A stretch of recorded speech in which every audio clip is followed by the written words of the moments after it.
I'm Shayna from Against the Grain, and today I wanted to show you some Japanese beetle damage that we've been having.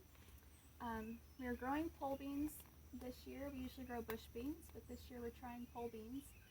And for the first time we are having trouble with Japanese beetles getting them. Can you see these lacy little designs here? These are Japanese beetles, and I don't know if my husband's getting all the shot or not, but especially up high where there's more sunlight getting to the pole beans, the Japanese beetles are just devastating them. So I wanted to share a product that we have found. As you can see, currently we have no well, here's one Japanese beetle, but usually these things are just covered. Here, let me see if I can, it's right underneath. Oh, it fell down. Anyhow, usually these things are just covered. So the product that we have found has really helped a lot. So I'll share that with you now. Okay, so this is a Japanese beetle trap, and we bought it from Orscheln's Farm and Home. I'll link it below in the description. And this is a safer brand. I'll also link this particular item below in the description. But it's a pheromone trap. So you just put it together, you hang it up somewhere, and it attracts them because, you know, it has their hormone scent, so it really attracts for a party. I originally put it up here since this is where our problem was, and it attracted even more.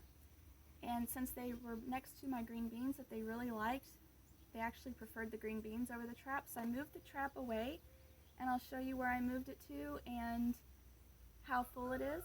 We have the trap over here. It's probably about 50 feet from the green beans. Anyhow, so it comes with these two yellow things that you just hook together, and then this green plastic bag hooks on the little hooks, and this white sticky pad is the pheromone trap. And as you can see right now, there's a Japanese beetle here, and as I've been standing here preparing for this, they've been buzzing around. And if my husband can come over here and zoom in, you can actually see it's full up to here of Japanese beetles. You can see them in there. It's just that, I don't know how tall that is. It's over a foot for sure, maybe 14 inches deep of Japanese beetles. Now, we've had this thing up, there's one buzzing around my head right now. We have had this thing up for, I think 10 days or 11 days.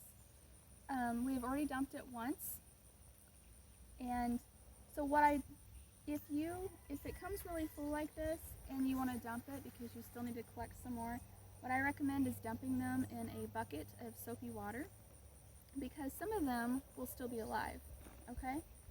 So I do recommend dumping it in a bucket of soapy water. Here's another little tip of how you can take care of the beetles that are currently on whatever they are on. I know they like elderberries, roses, blackberries. Anyhow, so what we did before we got these traps, and even with the traps, we'll still get some on the green bean plants. So what we did is we took a bucket of soapy water.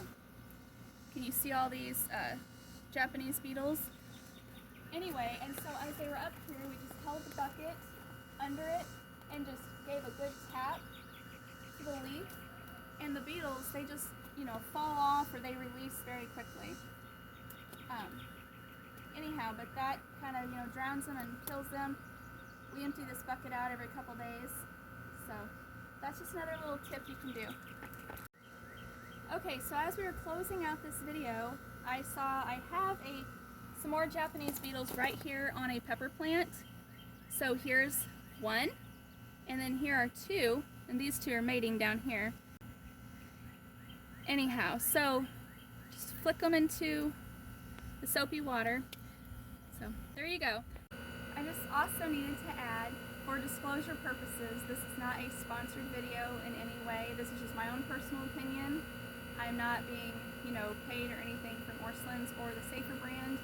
We shop at Orscheln's a lot, and the Safer brand appears to be a good product that works.